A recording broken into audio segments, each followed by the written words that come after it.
Listen.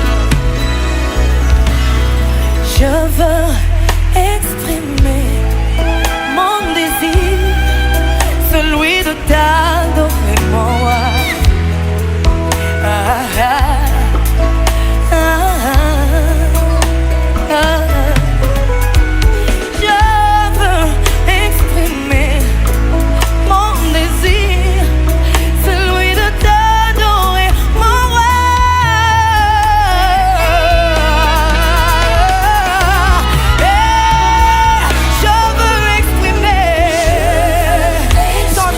Bien-aimé, mon désir, celui de t'adorer, mon roi. Celui de t'adorer. Tu peux te lever là où tu es, chanter avec moi avec foi. Je veux exprimer celui de t'adorer. Le désir de mon cœur, c'est t'adorer. Toi qui cherches de vrais adorateurs.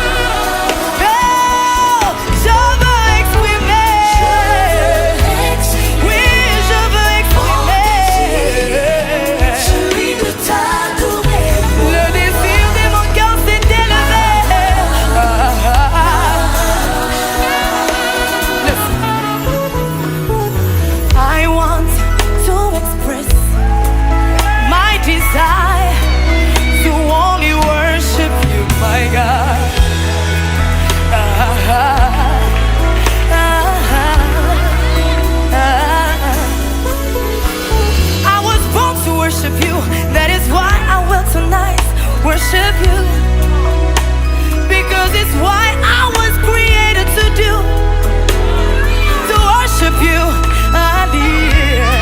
Oh, je veux exprimer, oui, je veux exprimer.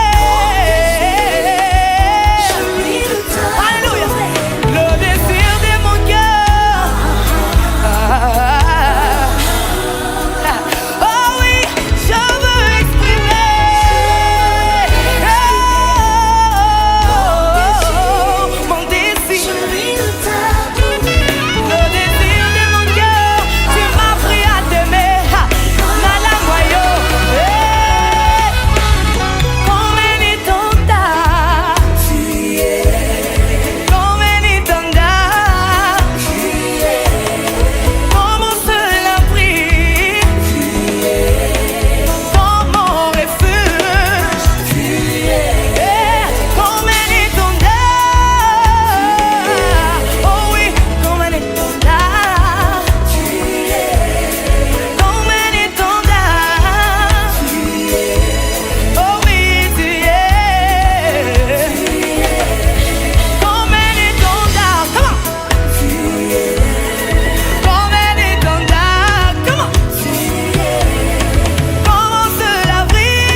Oui, ne regarde pas ton problème, il t'aime encore. Il a dit toutes choses.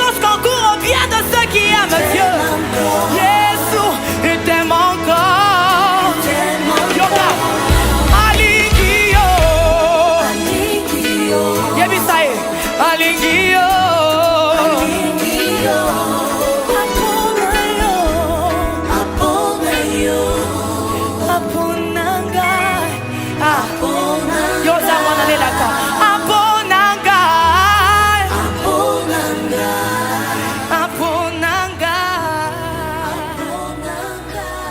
Come on, somebody give a good hand to Jesus.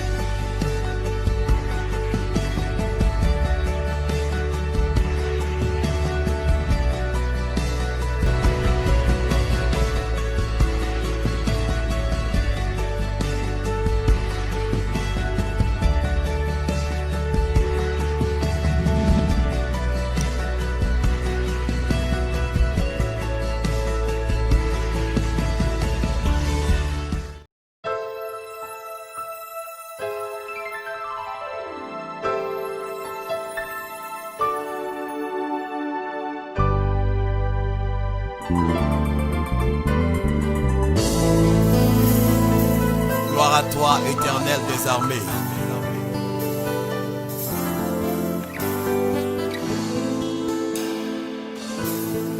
Tu es là et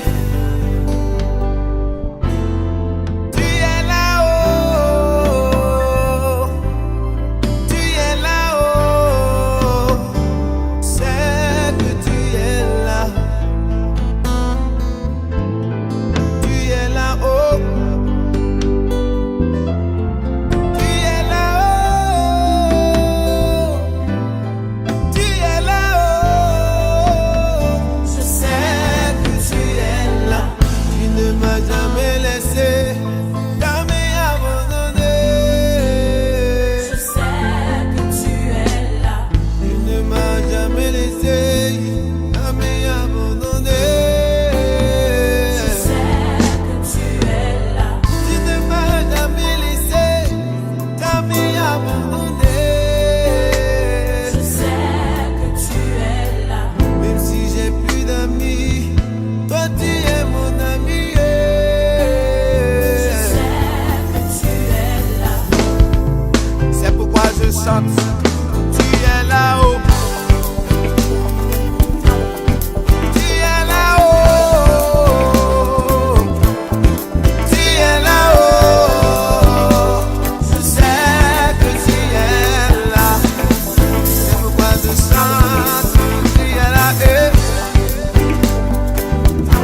Plonge mon esprit dans les profondeurs de ta joie, inonde le désert de mon âme par la douce pluie du ciel. Plonge-moi dans ta rivière d'amour, plonge mon esprit dans les profondeurs de ta joie et inonde le désert de mon âme par la douce pluie du ciel. Mon âme est rafraîchie quand ton onction m'envahit. Je suis restauré, guéri quand ton onction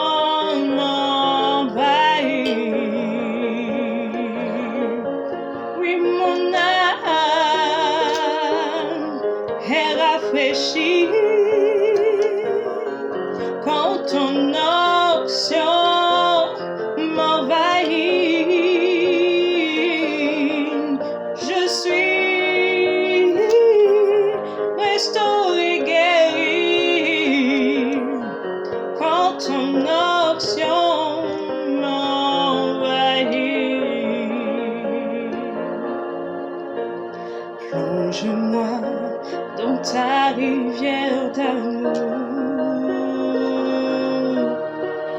plonge mon esprit dans les profondeurs de ta joie, inonde le désert de mon âme par la douce pluie du ciel. Plonge-moi dans ta rivière d'amour, plonge mon esprit dans les profondeurs de ta joie, inonde le désert de mon âme par la douce pluie du ciel. Mon âme est rafraîchie quand ton onction m'envahit et je suis restauré, guéri quand ton onction m'envahit. Je suis restauré, guéri quand ton onction m'envahit. Mon âme est rafraîchie quand ton onction m'envahit et je suis restauré, guéri quand ton onction m'envahit, quand ton onction m'envahit, quand ton onction m'envahit, quand ton onction m'envahit, quand ton onction m'envahit.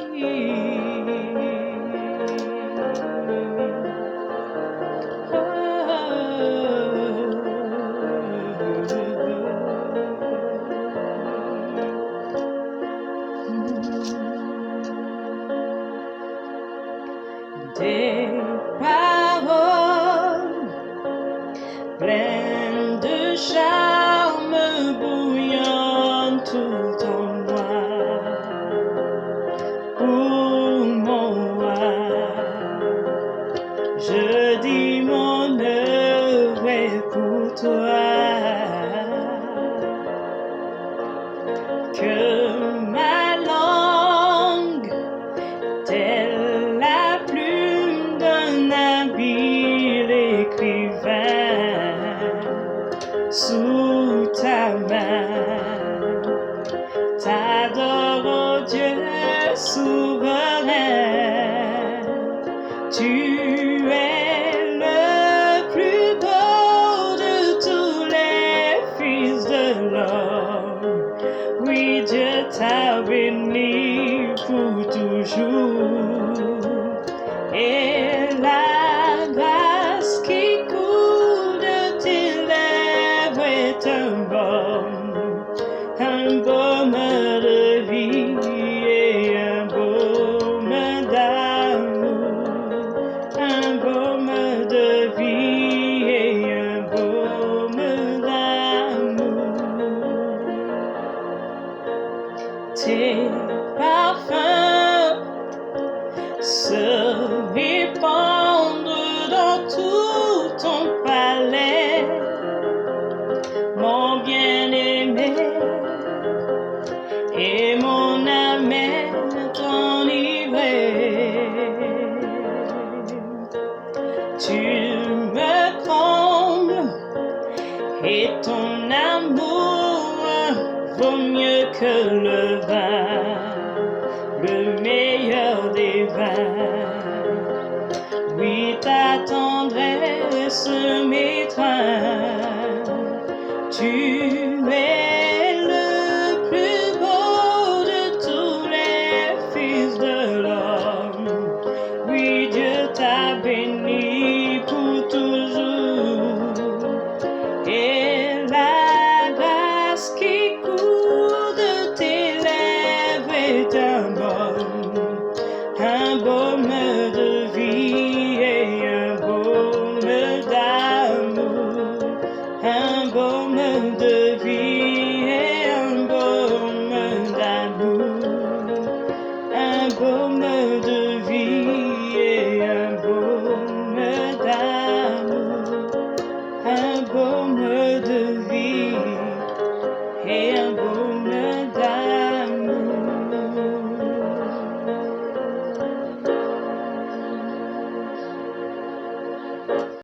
Mesdames et messieurs, bonjour, c'est le pasteur Vianney Ngwembe Giscard de l'église MPC Orléans, votre frère. Merci de vous connecter. Nous nous retrouvons aujourd'hui dans le cadre de notre programme Worship Time, séquence évangélisation. Aujourd'hui, comme tous les samedis 17h, sur nos pages Facebook et YouTube. Merci de vous connecter, Le Seigneur a des grandes choses à nous révéler aujourd'hui. Nous allons avoir vraiment un moment puissant, un moment bénissant, un moment glorieux, rempli de la gloire et de la puissance des dieux. Vraiment, je t'invite à te connecter, connecte-toi, partage cette vidéo au maximum pour la gloire des dieux. Alléluia.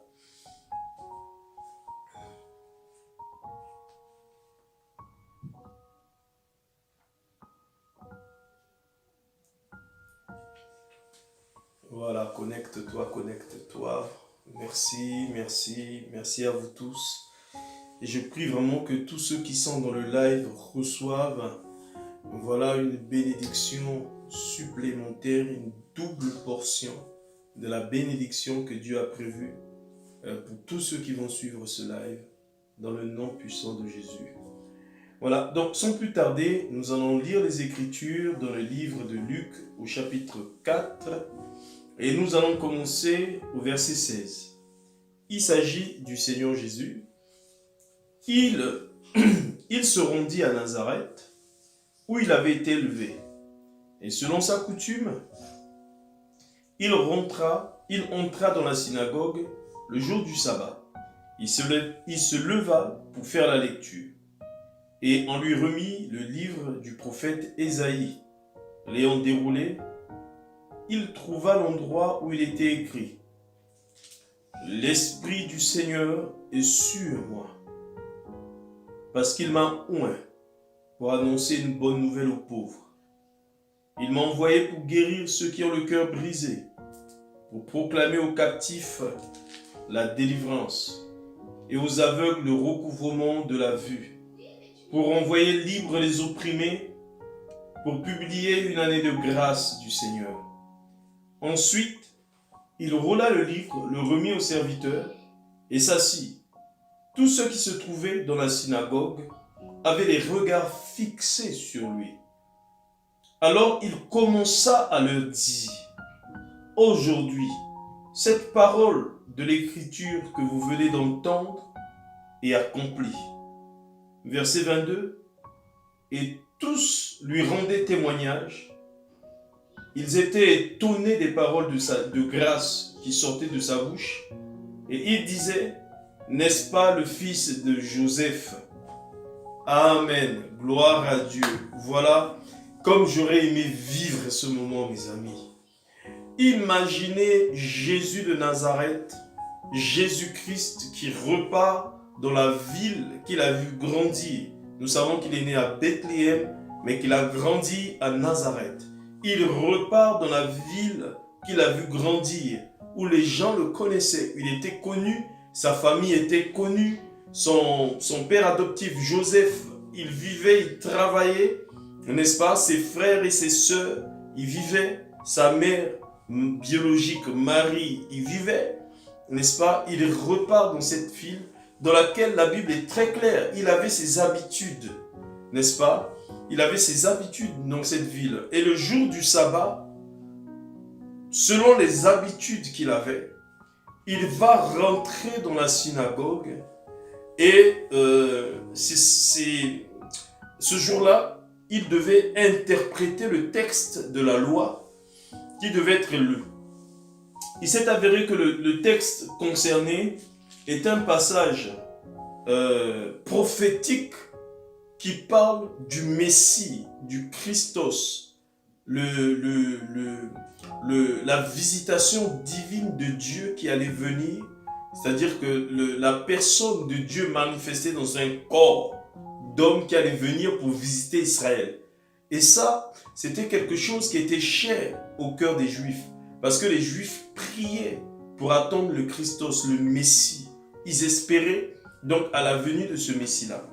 Et il rentre dans la synagogue et je suppose et j'imagine, mes amis, que l'atmosphère était déjà électrique. Il y avait une portion, une gloire dans cette synagogue et une onction extraordinairement puissante qui se manifestait. N'oubliez jamais que c'était le Seigneur Jésus-Christ lui-même, mon cher et en os, qui se trouvait là, sur cette chaire, sur ce pupitre, et qui était en train de faire la lecture sur un passage qui le concernait, mais des gens qui étaient là l'ignoraient.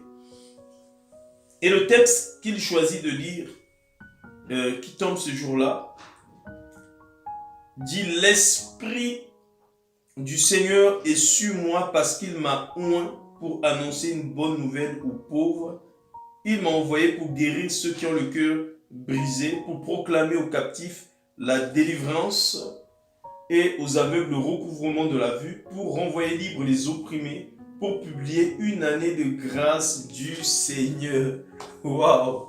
Mes amis, c'est un texte, je ne vais pas rentrer dans l'explication de ce texte parce qu'il y a tellement de choses à dire et ce n'est pas aujourd'hui mon but.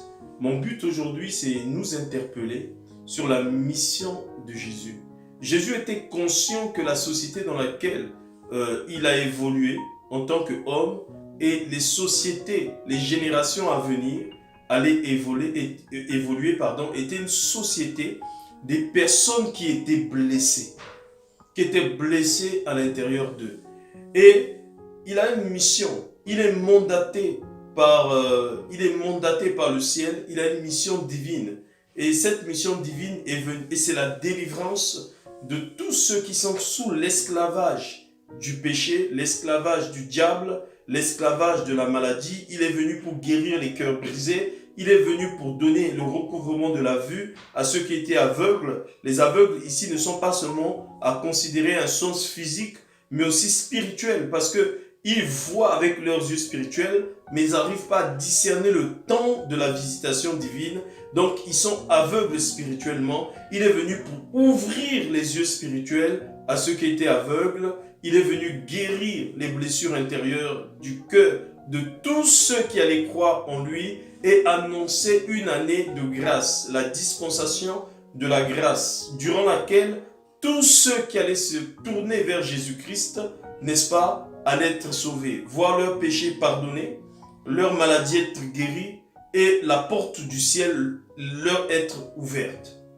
Mes amis, Jésus est la réponse de Dieu au problème de la haine, du racisme, de la mort, de la maladie. La Bible déclare qu'il est mort sur cette croix de calvaire et il a porté nos maladies dans son corps. Selon la version Moffat de la Bible, il a été dit que Dieu l'a rendu malade sur cette croix de calvaire. Imaginez-vous les plus terribles maladies et virus que nous connaissons sur cette terre, le sida, le cancer, le coronavirus et tout type de maladies incurables. La Bible dit que Jésus-Christ de Nazareth les a portés dans son corps, les a crucifiés avec lui sur cette croix de calvaire. Waouh! Vraiment, je bénis le Seigneur. Je dis, quel merveilleux Dieu. C'est la raison pour laquelle aujourd'hui, il est un Dieu vivant et puissant qui est capable de nous offrir, de nous délivrer de nos péchés, de nous guérir de nos maladies et de panser les blessures de notre cœur. Du moins de tous ceux qui vont avoir le courage de se tourner vers lui. La Bible dit qu'une année de grâce a été annoncée, une année de grâce a été activée. Tous ceux qui aujourd'hui sont sous l'emprise du péché, quelle que soit votre situation, là où vous vous trouvez, selon l'outil informatique qui a été donné aujourd'hui, les réseaux sociaux que nous utilisons comme point de connexion avec l'Esprit de Dieu, quel que soit le pays dans lequel vous vous trouvez pendant que vous êtes en train de suivre ce live, je veux vous dire que Dieu a un message pour vous cet après-midi. Il a un message pour vous et le message de Dieu, c'est que Jésus est mort et il a payé un prix. Et le prix de Jésus est efficace pour vous guérir de la maladie. Quel que soit le nom de cette maladie, vous pouvez être guéri de cette maladie. Quelles que soient les blessures intérieures de votre cœur, vous pouvez être guéri de ces blessures. Quelles que soient les souffrances et l'esclavage, les addictions dans lesquelles vous êtes enfermés, Jésus-Christ a déjà payé le prix. Vous êtes dans une prison qui n'est plus fermée à clé. Vous avez la possibilité d'en sortir aujourd'hui. Si seulement vous répondez favorablement à l'appel de Jésus-Christ. La Bible dit qu'il a porté nos maladies, nos souffrances, nos addictions sur la croix et les a crucifiées avec lui. Vous savez, nous savons quel amour une mère peut porter à son enfant. Malgré tout l'amour qu'une mère peut porter à son enfant, cette mère n'est pas capable de prendre la maladie de cet enfant et de vivre cette maladie à sa place. Je crois au plus profond de mon cœur, si beaucoup de mères auraient été capables de faire cela. Tellement leur amour pour leur enfant est fort. Mais la Bible dit qu'elles ne sont pas capables de cela.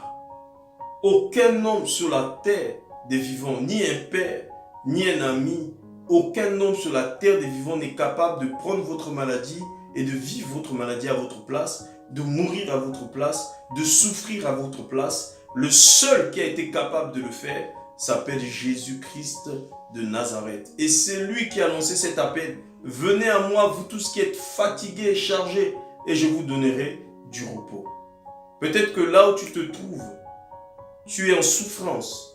Tu as l'impression que ta vie ne sert plus à rien. Tu as l'impression que tu es en dépression. Tout ce que tu as perdu, toute la situation, hélas, que tu avais hier. Ton mariage a été brisé. Tu as appris que tu étais atteint d'une terrible maladie, atteint du sida, atteint du cancer ou du coronavirus. Et tu es effrayé, tu es sans force. Tu as prié, tu as dit, Seigneur, si tu me guéris, aujourd'hui je me tournerai vers toi et je te donnerai ma vie. Et j'aimerais te dire que tu es au bon endroit. Si tu as fait cette prière, tu es au bon endroit. Parce que le Dieu que nous prions est puissant. Il est le Dieu de près et il est aussi le Dieu de loin. Partout où vous vous trouvez, aujourd'hui, la puissance de Dieu va vous visiter. La puissance de Dieu va vous visiter et va vous guérir de toutes les maladies et de toutes les addictions. Mais vous aurez besoin d'ouvrir votre cœur à Jésus-Christ, de reconnaître le sacrifice qu'il a accompli sur la croix pour vous, de ne pas être égoïste. Vous savez, il y a quelques années de cela, avant que le Seigneur ne se révèle à moi dans la dimension de miracle que je connais aujourd'hui, j'étais un jeune converti et nous étions dans un lieu de prière et nous finissions la prière à ce moment-là. Il était aux environs de 20 h du soir. Et là, un taxi s'est arrêté devant ce lieu de prière où nous étions. Et une femme est sortie de là portant son enfant, une jeune fille d'une dizaine d'années, dans les bras. Elle est rentrée dans ce lieu et son visage baigné de larmes. Et elle nous a dit, ma fille est en train de mourir. Elle était à l'hôpital hospitalisée depuis de nombreuses semaines. Les médecins ont dit qu'il n'y avait plus d'espoir pour elle et qu'il lui restait que 3 jours à vivre. Donc j'ai demandé au médecin si je pouvais ramener ma fille pour qu'elle puisse effectivement mourir dans un cadre familial. Et pendant que je venais, le Seigneur a mis dans mon cœur de venir là dans ce lieu de prière, parce que c'était une femme qui habitait dans les environs et elle savait très bien qu'à cette heure-là, ce jour-là, il y avait un lieu de prière, des gens priaient dans cet endroit. Donc elle a apporté sa fille pour qu'on puisse prier pour elle. Waouh, quelle foi! Et cette fille était atteinte d'un palud cérébral. Et elle a transporté. Aucun d'entre nous n'a pu aligner une phrase, mes amis. C'était quelque chose de nouveau pour moi. Et on a pris cette jeune fille, on l'a déposée sur une chaise, nous l'avons entourée, nous lui avons imposé les mains au nom de Jésus-Christ de Nazareth et commandé à la maladie de quitter son corps.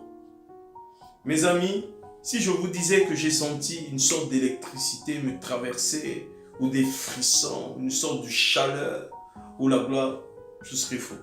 J'ai rien senti du tout. Rien du tout. Et je suis resté quand même confiant et nous avons dit à cette femme, allez-y et que le Seigneur guérisse cette fille.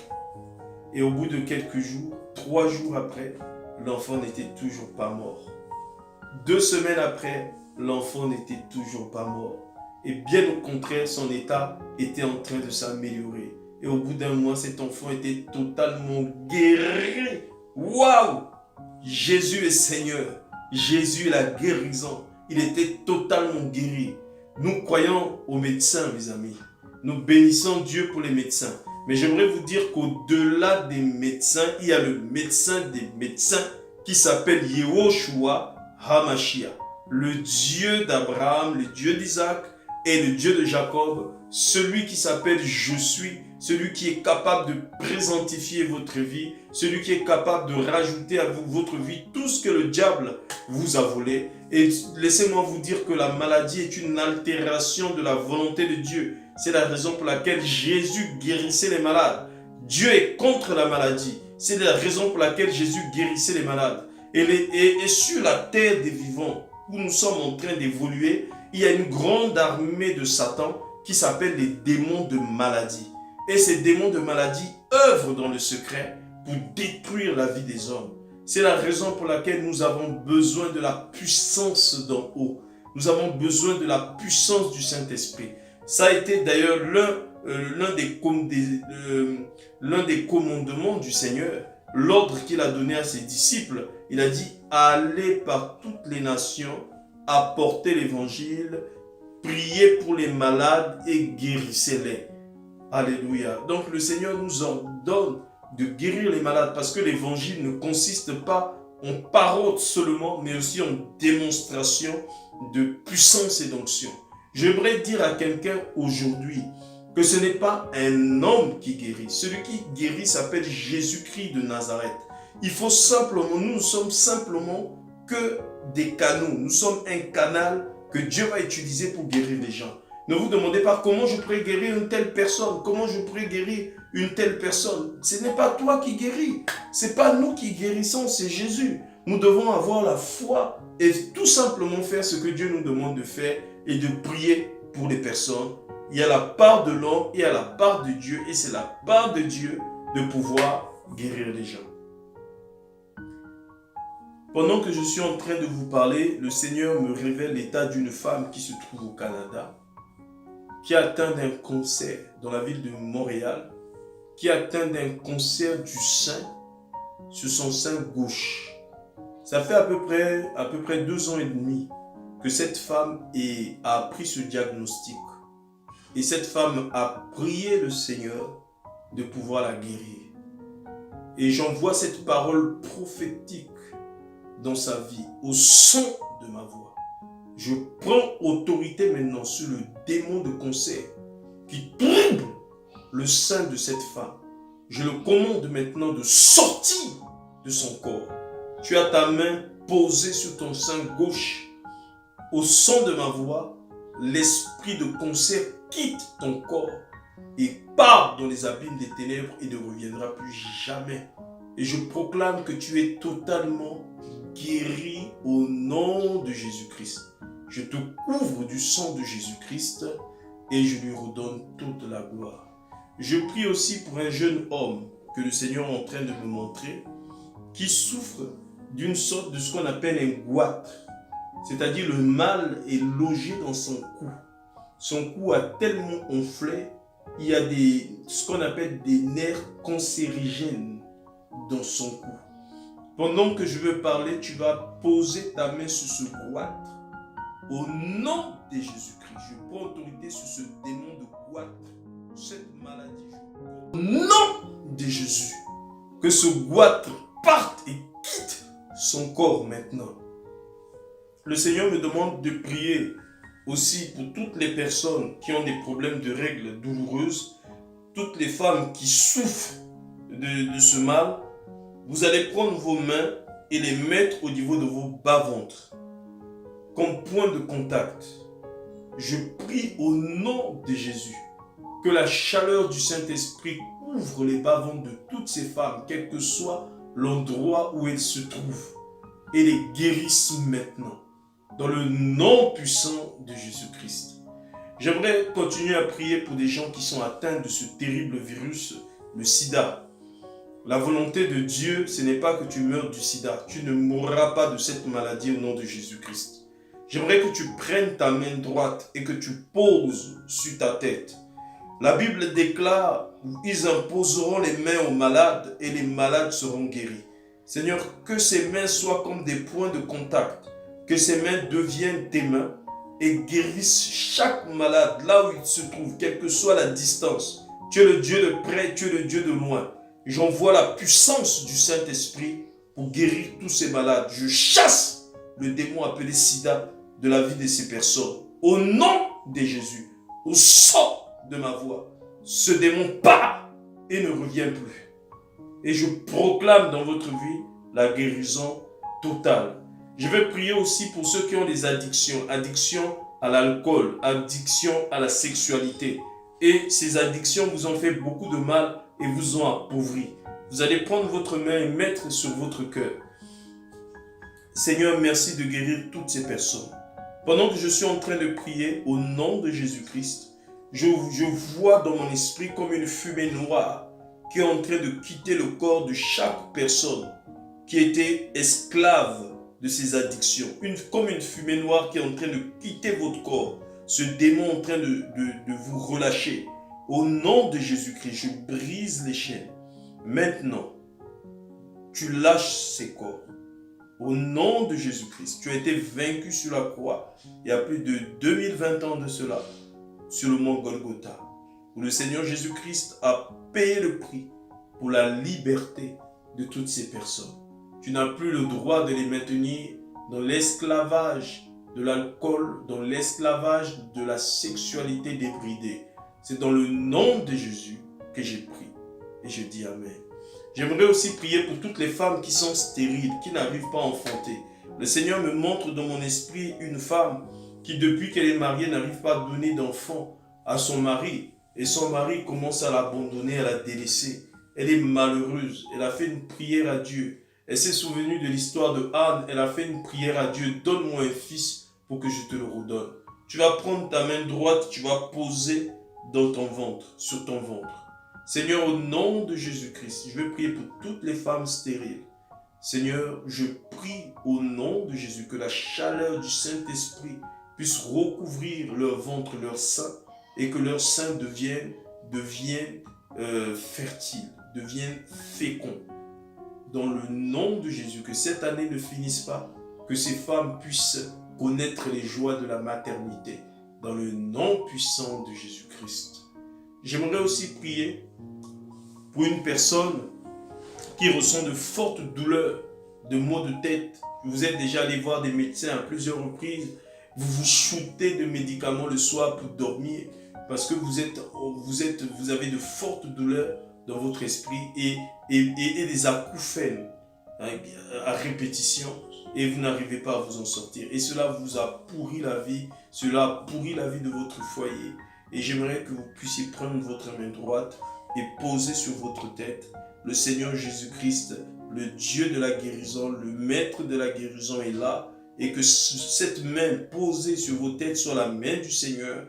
Et je commande à ce mal qui est logé dans vos têtes, dans les têtes de toutes ces personnes, de partir maintenant dans les abîmes des ténèbres et de ne plus revenir. Au nom de Jésus-Christ. Alléluia. Est-ce qu'on peut acclamer le Seigneur? On acclame le Seigneur pour toutes les personnes que le Seigneur a guéries cet après-midi. Merci d'être reconnaissant. Croyez dans votre cœur. Dieu est capable de vous guérir même à distance. Dieu n'a pas de limite. L'adresse de MPC se trouve en bas. Soyez reconnaissants. Nous ne vous demandons rien, pas d'argent, rien du tout. Merci simplement de nous envoyer des témoignages, même des vidéos de témoignages, pour que nous puissions avec vous rendre gloire à Dieu. Pour tous ceux qui veulent soutenir le MPC, vous avez toutes les données en dessous. Libre à vous de le faire. Tant que c'est fait de bon cœur, c'est ça le plus important. J'aimerais qu'ensemble, nous puissions remercier le Seigneur pour tout ce qu'il a fait aujourd'hui. Le Seigneur me demande de prier pour toutes les personnes, tous les jeunes femmes, les jeunes hommes qui veulent servir le Seigneur. Qui veulent servir le Seigneur, je veux prier pour vous, là où vous vous trouvez, que le Seigneur lui-même puisse vous diriger au travers de son esprit, vous orienter vers les églises qu'il reconnaît, n'est-ce pas, pour pouvoir le servir. Donc, ne restez, surtout, j'aimerais encourager les gens, ne restez jamais chez vous, mes amis.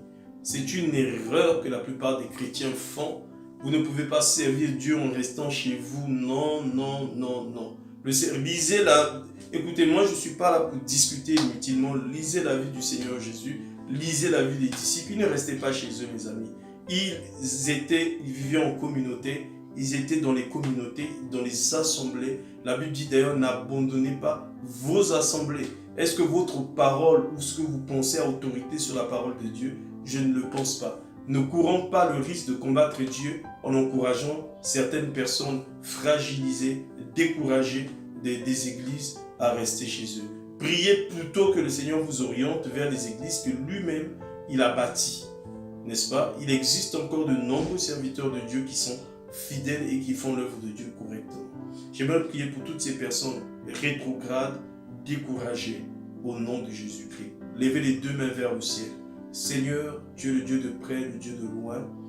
Que le ciel puisse s'ouvrir sur toutes ces sœurs, tous ces frères, toutes ces mamans, tous ces papas, tous ces bien-aimés, Seigneur, qui ont été découragés dans les églises, qui ont été blessés. Si, Seigneur, qui ont pris cette décision de ne jamais plus remettre leurs pieds dans une église. Seigneur, guéris leur cœur. Toi qui es là, qui guéris les cœurs brisés, les cœurs blessés, les cœurs affaiblis. Seigneur, guéris leur cœur. Je souffle prophétiquement. Si vous avez des doléances, vous avez des choses que vous voulez que le Seigneur fasse pour vous, n'hésitez pas à nous les envoyer par WhatsApp. Nous lisons tous les messages et nous allons vous porter en prière. Il y a quelques années de cela, le Seigneur m'est apparu physiquement, mes amis, après 3 jours de jeûne sec, et il m'a demandé d'aller prier pour les malades.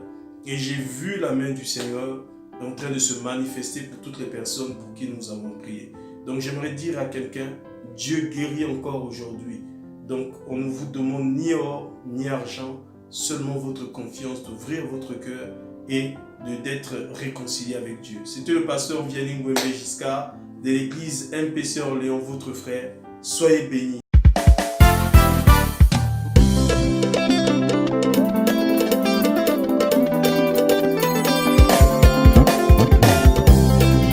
Je veux vous raconter le championnat qu'a remporté le puissant guerrier. Là où les autres dieux sont restés, mon Seigneur est revenu victorieux. Qui dit mieux? Aïe ouais.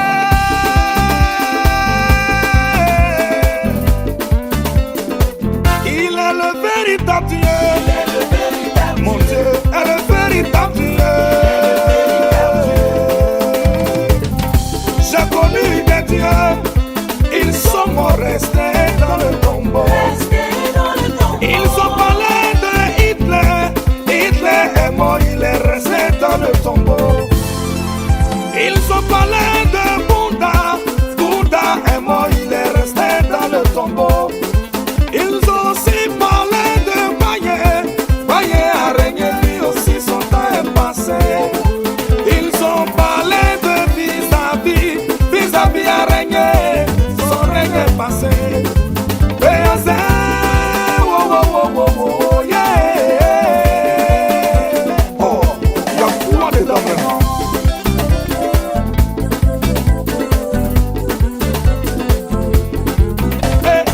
Mais je connais quelqu'un. Est-ce que toi tu le connais? Si tu le connais, pousse des cris de joie.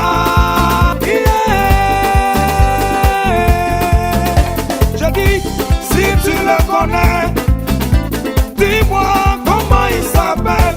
Il s'appelle Jésus. Comment il s'appelle? Il s'appelle Jésus. Comment il s'appelle? Il s'appelle Jésus. Ils sont allés le crucifier. Après sa mort, ils sont allés l'enterrer. Un jour dans le tombeau, deuxième jour dans le tombeau. J'ai dit un jour seulement dans le tombeau, deuxième jour dans le tombeau. Ses ennemis se sont réjouis, ses magiciens se sont réjouis, les francs-maçons se sont réjouis, les Illuminati se sont réjouis, toi-même tes ennemis se sont réjouis, les Mablao se sont réjouis.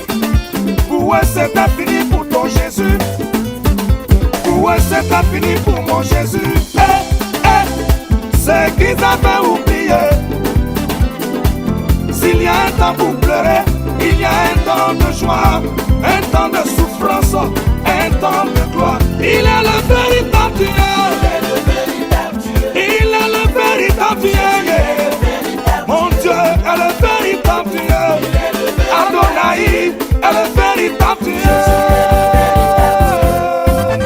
J'ai dit le troisième jour. Est-ce que tu sais ce qui s'est passé? Si tu veux savoir, pousse des cris de victoire. Ce jour-là, la terre a parlé. La terre a parlé. Jésus, tu fais quoi ici? Mon créateur, tu fais quoi ici?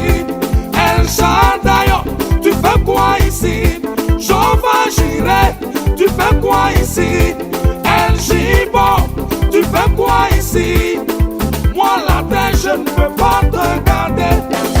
Moi la terre, je ne peux pas te toucher. Moi la terre, je ne suis pas digne de te garder. Car les Ivoiriens ont besoin de toi. La Côte d'Ivoire a besoin de toi. Les paralytiques ont besoin de toi. Les femmes stériles ont besoin de toi. Les prostituées ont besoin de toi. Les homosexuels ont besoin de toi. Il est le véritable Dieu. Moi la terre, je ne peux pas te garder. Est-ce que tu sais ce qui s'est passé? Veux-tu savoir ce qui s'est passé? sa voix pousse des cris de victoire. À cause de toi, la terre a tremblé. La terre a tremblé. La terre a tremblé. Pour ton mariage, la terre a tremblé. Pour ton bébé, la terre a tremblé. Pour ta promotion, la terre a tremblé. Pour ton succès, la terre a tremblé. Pour ton avenir, la terre a tremblé. Et Jésus a ressuscité. Il est le véritable champion des champions. Jésus est le véritable Dieu.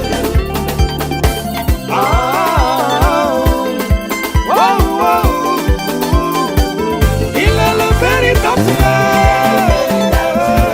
Il est mon Dieu. Merci Seigneur. Nul ne peut s'égaler à toi. Tu es le seul vrai Dieu, digne d'être adoré par l'humanité. Jésus est le véritable Dieu.